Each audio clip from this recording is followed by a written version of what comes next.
All right, the most important game on the South Carolina 2025 football schedule is, we'll talk about it next. Locked On Gamecock starts right now.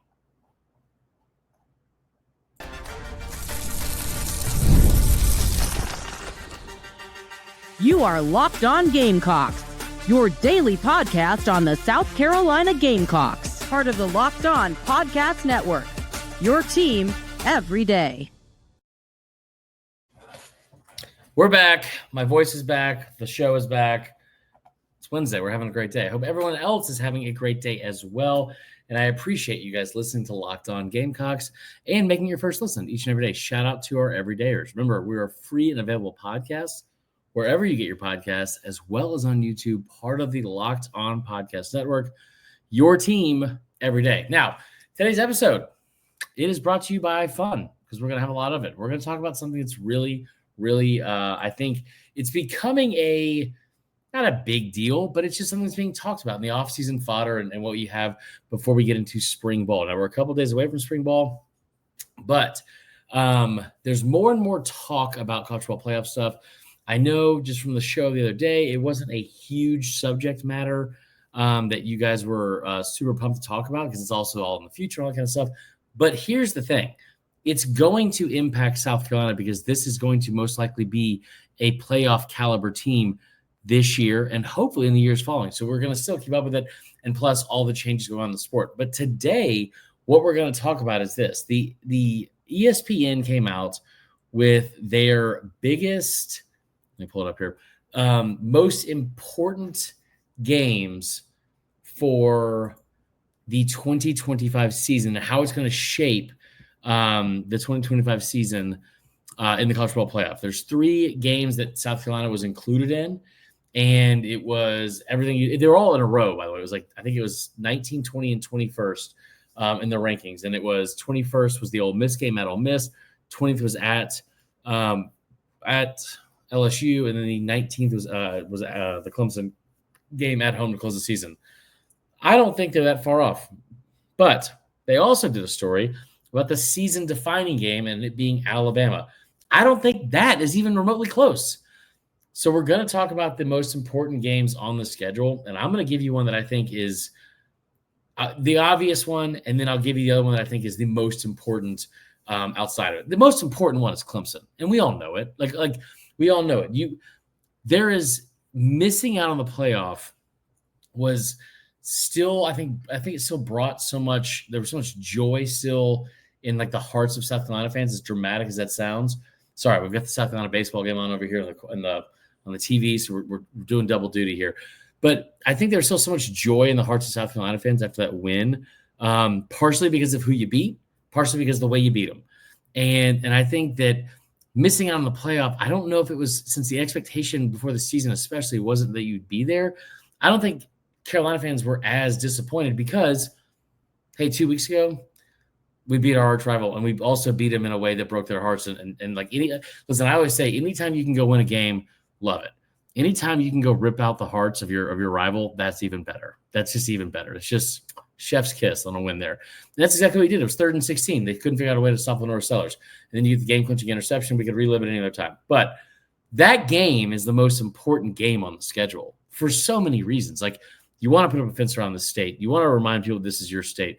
You've now won 2 of the last 3, and you're getting more and more. You're getting closer and closer to the days of old, like when I first moved to Columbia, South Carolina, or moved back to Columbia, South Carolina, and you were in the midst of a 5-game winning streak where you own the state. I don't know if you guys remember this or not. We'll throw out some nostalgia here, but I distinctly remember.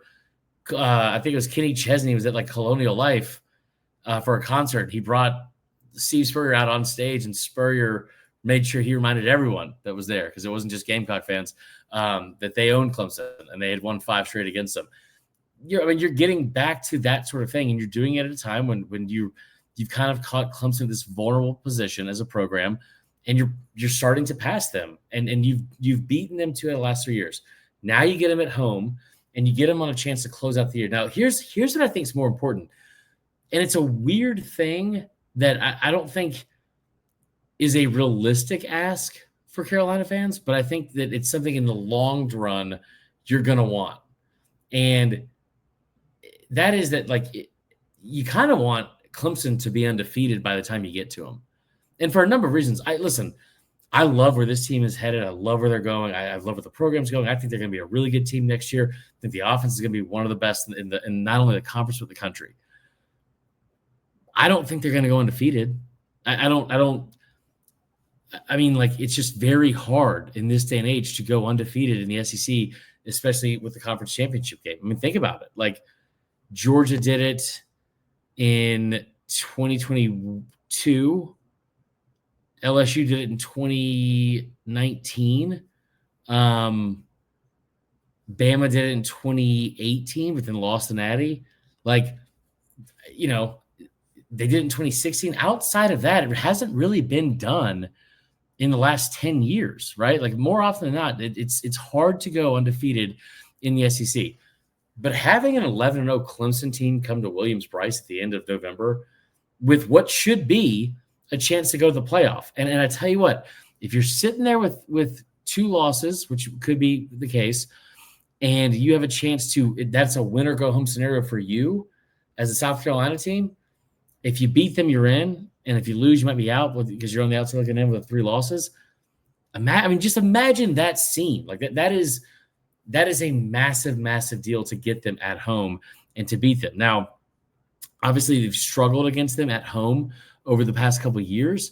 But I just think that's a different story now with the team and the confidence you're going to have. And then also, you look at how this team played at home last year, right? Like the LSU game's a fluke, and the Ole Miss game sucked. And after that, the way you beat Mizzou, right? The way you beat A&M when it's tied at halftime, 2020, and you outscore them 24 points or 24-0 in the second half. Like, the way you were able to just really dismantle teams in Williams-Brice, it was really impressive. The other part of that is that it almost speaks like volumes about how good the program is too, where I don't feel as concerned when you're going on the road. Now, I will tell you this, if we want to have an honest conversation, I think that Ole Miss game is probably a lot.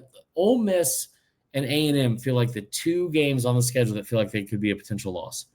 Now, those 3 that you have on the road, LSU, Ole Miss, and A&M, I told you last year they're going to win one of those games. Like, there's 4 games that everyone's counting you out on, and it was those 3 plus Missouri. So let's look at those 3 again.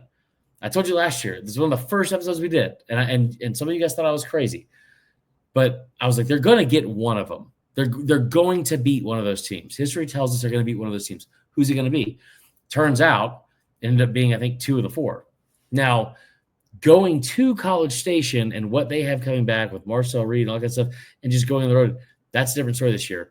The thing that gives me a lot of confidence, though, is going into last season. You guys have heard me say it before. Shane Beamer's 2-10 in SEC games on the road before last year. I think one of the wins was Kentucky, and the other one was Vanderbilt. Like, he was 2-10 in road SEC games going into last year. Last year, he was 3-1. The one loss is by 2 points to Bama. The wins, you boat race Oklahoma, you boat race Kentucky.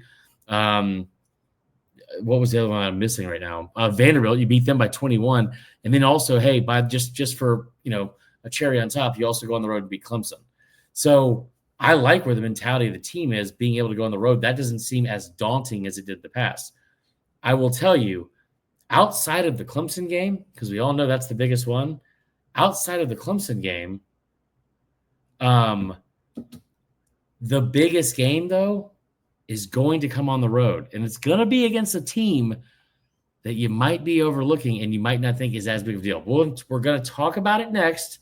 Stay tuned. Before we do, I want to tell you about our good friends at TurboTax. You guys have heard me talk about taxes before, and you're going to hear me talk about them again because tax day is looming around the corner. We're less than 2 months away. But make sure, if you are filing your taxes and you haven't already, you do it with our friends at Intuit TurboTax. Taxes before, you guys remember, it was dealing with piles of paperwork, frustrating forms, then waiting and wondering and worrying, more importantly, if you're going to get any money back in the first place. Now, Taxes is easily uploading your forms to a TurboTax expert who's matched to your unique situation an expert who's backed by the latest technology, which cross-checks millions of data points from the 100% accuracy. It's also, while they work on your taxes, you get real-time updates on their progress, which is awesome. And you get the most money back guaranteed, all while you go about your day. There's no stressing, no worrying, no waiting. Now, this is taxes. Intuit TurboTax. Get an expert now at TurboTax.com.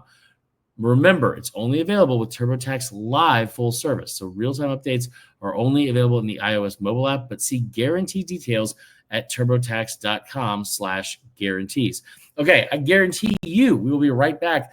I'm going to reveal to you, I think, the most important game of the year besides the obvious with Clemson. Locked on Gamecocks continues next. Stay tuned.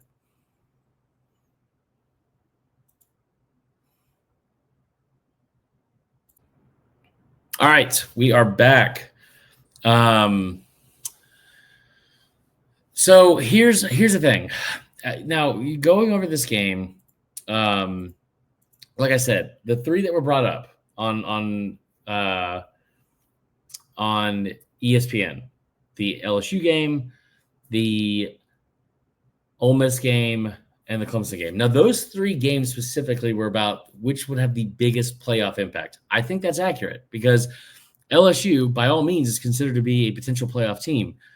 Ole Miss, we're just going to start talking about Ole Miss every year like they're the Penn State of the SEC. Just like it, love it, hate it, whatever. I personally hate it, but I don't know what happened. Maybe it's because they won 10 games or more in the last 4 years. That's probably fair, but it's a program that hasn't had back-to-back 10-win seasons in 65 years before this last year, and they are just going to be viewed as a perennial top 10 program, I think, moving forward. I don't really understand why.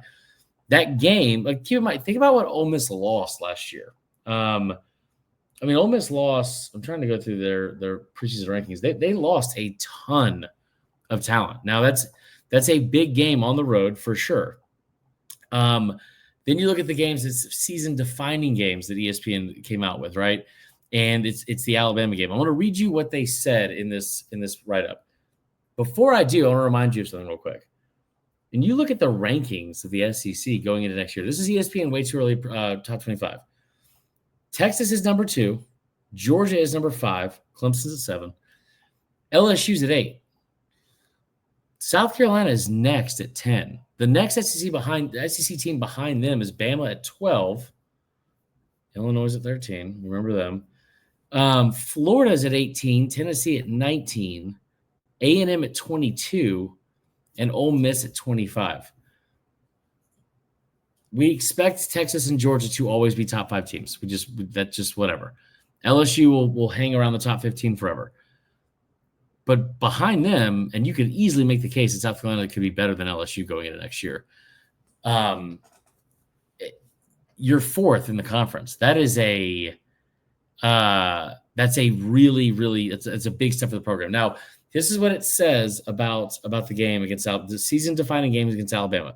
A disclaimer: South Carolina's annual contest against in-state rival Clemson in the regular season finale is always going to be the measuring stick for whether the year went well. But if the Gamecocks are going to surpass last season's 9-4 campaign, they'll probably have to take care of business in their August 31st opener against Virginia Tech and Atlanta and hold serve in their 7 home games. South Carolina's 4 SEC road contests aren't going to be easy. Missouri, LSU, Ole Miss, and A&M. The most difficult home game figures to come against Alabama on October 25th. It's homecoming. The Gamecocks nearly knocked off the Crimson Tide last year, falling 27-25 after LaNorris Sellers with Nick Harbor for a 31-yard touchdown with 43 seconds left. Remember they called that? They said it wasn't a touchdown, by the way. It was very clear. The ref was standing right in front of him. I don't know how he missed that call, but it was very clear he got his foot in. Luckily, they reviewed it. South Carolina recovered an onside kick. Sellers' long pass towards the goal line was intercepted with 13 seconds to go, blah, blah, blah. With games at Ole Miss and A&M coming after the Alabama matchup, the Gamecocks need to figure out a way to finish this one. That is written by Mark Schlabach, who is, in my opinion, one of the best in the business. I love Schlabach. He does a great job. So this is no discrediting to him. But I will tell you, hold on, we got Ethan Petrie up to bat. I will tell you, I don't think it's any of those 4 games that are the most important. I get what he's saying, and I actually love the point that he's making about, hey, this game is before you play A&M and before you play Ole Miss. Both games on the road, both difficult matchups. I fully get it. I fully get what you're saying. That being said, like the importance of winning that game, yes, very big game. Could be a night game in Williams-Brice. Bama should be really good next year. I don't know what they're going to do with the quarterback situation. I don't know what they have offensively necessarily. They're going to lose some experience off the O-line. But that defense should be much better than last year, and it was already a pretty good unit. They were just thin. I don't think that that's the game that we should be talking about. The most important game on the schedule, in my opinion, to the long-term success of the season is the third game of the year at Missouri. And that sounds maybe dumb, which is fine. But, like, think about the way last season looks if you lose that game to Missouri. Think about the way last season feels if you lose that game to Missouri. I'll tell you what. I don't know if you beat Clemson if you don't win that game. Like, emotionally, very hard to get up for. Now, maybe you do. But, like, what you knew against Clemson in that game last year was, hey, we've been here before. We've been down late. Like, we're not new to this. Like let's get a stop. Let's get the ball back. There's like we with LaNorris Sellers and this group of receivers, but especially with 16 under center, there's always enough time on the clock for us to make something happen. And there's no better example than what happened at Missouri. When Luther Burden caught that pass to go ahead with the one-handed catch, couldn't have been better coverage, all that kind of stuff in the end zone. And it was like, oh my God, how did this happen? You had a big lead. Brady Cook comes storming back, and it was like, this sucks. And then LaNorris Sellers did what LaNorris Sellers does, which is create, like, evade the rush, scramble around. And again, that first word I just used, create. And, he takes what could have been a huge loss into like a 40-something yard gain, massive pass play. You get down there. And by the time Rocket Sanders caught that pass, like at the 10, 15-yard line, by the time he broke the first tackle, it was very clear he's getting in the end zone. I think that win kind of catapulted you to the game against Clemson, where it's like, hey, like, this isn't over yet. Like, there's, as long as it's not double zeros on the clock, there's still time for us to make something happen. And we've proven that before. Now, I think that's huge going into this game for a number of reasons, because now you have more confidence against a team where let's talk about it for a second. Like, it hasn't been good. Let me pull this up. Where's the year? It keeps wanting to take me to basketball stuff, which is not where we ever want to be. So before last year's game, you had lost 5 straight to Missouri. 5 straight. In those games, in the 5 straight losses, only 2, right? Yeah. Only 2 were by a touchdown or less. You had a 17-10 loss in 2020. That was the year that we were like 2-8. I think Mizzou was like 4-6, something like that. And then you had the 31-28 loss in Columbia in 2021. Outside of that, you lost 34-12 in Como. You lost 23-10 at home in 2022. And then you also lost back in 2019. You lost by 20 in Como as well. This game against Missouri, especially where you're catching them, is the most important part. And I brought this up last year about I think it was the A&M game. Or it was Mizzou. It was Mizzou then, because of what you were getting Mizzou the week after they were playing Oklahoma. That's a massive, massive emotional game for Missouri, because it's an old Big 12, Big 8 really rivalry that you've had to play. And they were at a point where they were like going into the season. They had playoff hopes, and Oklahoma is still this arrogant fan base and program that thinks that they were going to walk into the SEC. We all knew that was going to be a big emotionally charged game for them. So getting them a week after was a really, really big deal. Now, getting Missouri here, they don't play anybody at the start of the year. I think their first 6 home games, or first 6 games of the year, are all at home. It's outrageous. But where you get them for your schedule, it's the 3rd game of the year.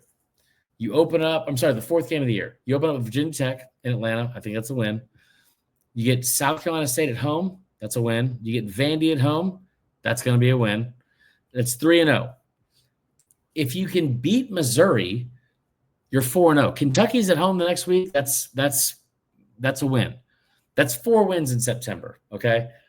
If you can beat Missouri and get that win, you're not only 5-0, most likely going into the month of October, you're 5-0 with a week off before you travel to LSU.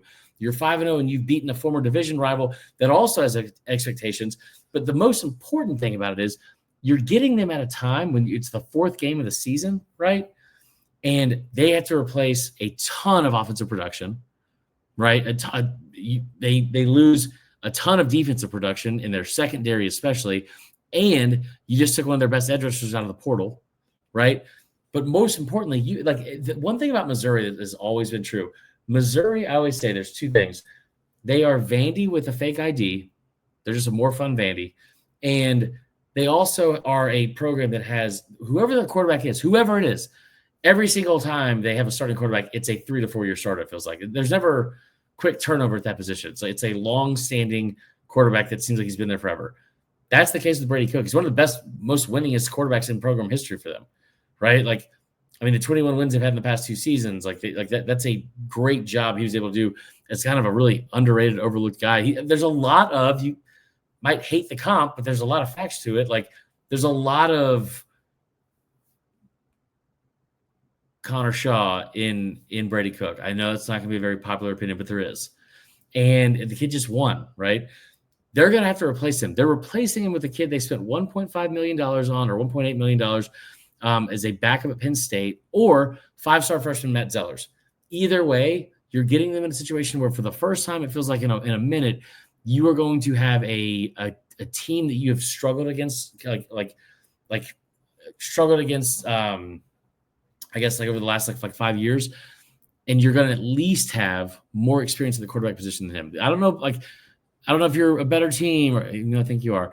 I don't know if the home field advantage thing is going to be too much to overcome, but I do know you're going to have more experience in the quarterback position than that team on that day. Now, Missouri is going to have. Well, let's pull this up.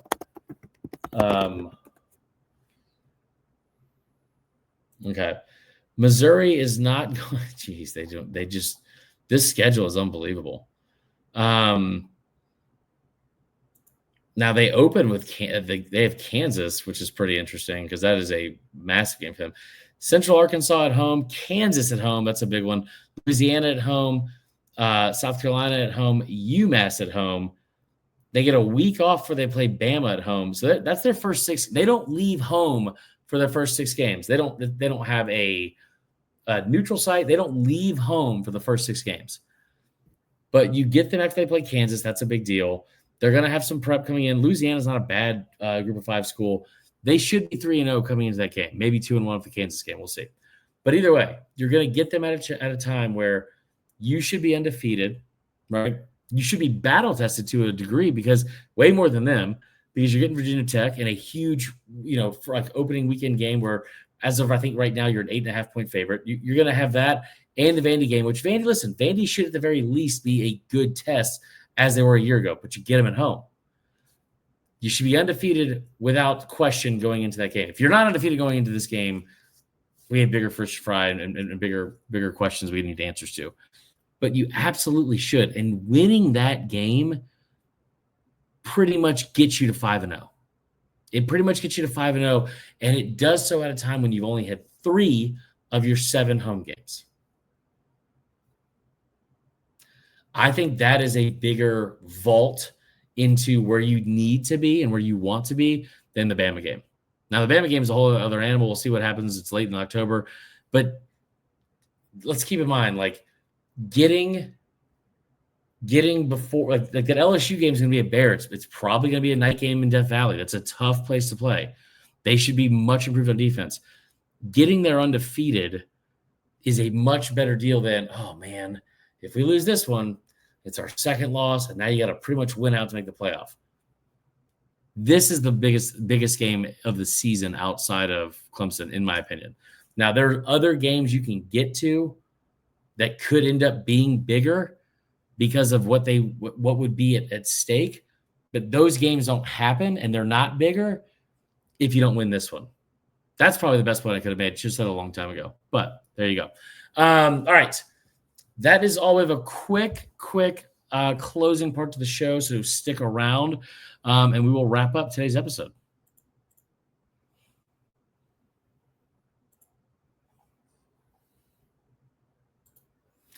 All right. Thank you again for joining us today on Locked On Gamecocks. I want to bring up one thing to close out the day. I don't know how to show it on here because I don't know how to bring it up on the actual YouTube show itself. But what I will tell you is this: do yourself a favor, get on Twitter, Instagram, whatever it is, go to Gamecock Football, just like the South Carolina football account, and do yourself a favor and watch the minute and 40 seconds that'll brighten your day of Colin Bryant, the transfer linebacker, I think from Alabama, who was put on scholarship today. It was a really cool deal. The video's awesome. I think Clayton White's talking to the team. They're doing like a team bonding thing. If you missed it, go check it out there. Basically, you're pairing up like people on the team, like maybe you don't know each other yet because it's spring camp. There's a lot of new faces coming in, both from the portal and both from like the 21 kids you had from the recruiting class that came early. But in the video, Shane Beamer pulls Mazio Bennett out, says like, hey, listen here, I want you to do this. Like, you're learning about something you don't know about a teammate, and then afterwards you're going to present what you know or what you learned about that teammate to the team. And Beamer instructs Mazio to slip in this little tidbit at the very end, which is, here's what I learned about him. I think it was like his sister's getting married. His younger brother is getting a HVAC accreditation or something. And, oh, by the way, I just learned from Coach Beamer, you're also on scholarship. Whole team goes crazy. It'll bring a tear to your eye or at least a smile to your face, maybe both. But it's a really cool video, a really great way to wrap up your Wednesday afternoon. That is all from us. We're going to wrap up our Wednesday afternoon. We'll be back tomorrow and talk about some of these other things we didn't get to today. I appreciate you guys listening. Make sure you tune in then, and make sure you're listening to Locked On Gamecocks for your first listen every day. And for your second listen, go give our buddy Barrett Sully, the new voice of the pre- and post-game show for the Atlanta Braves, and check out his Locked On Smothered and Covered, covering all of college football. We will see you all next time.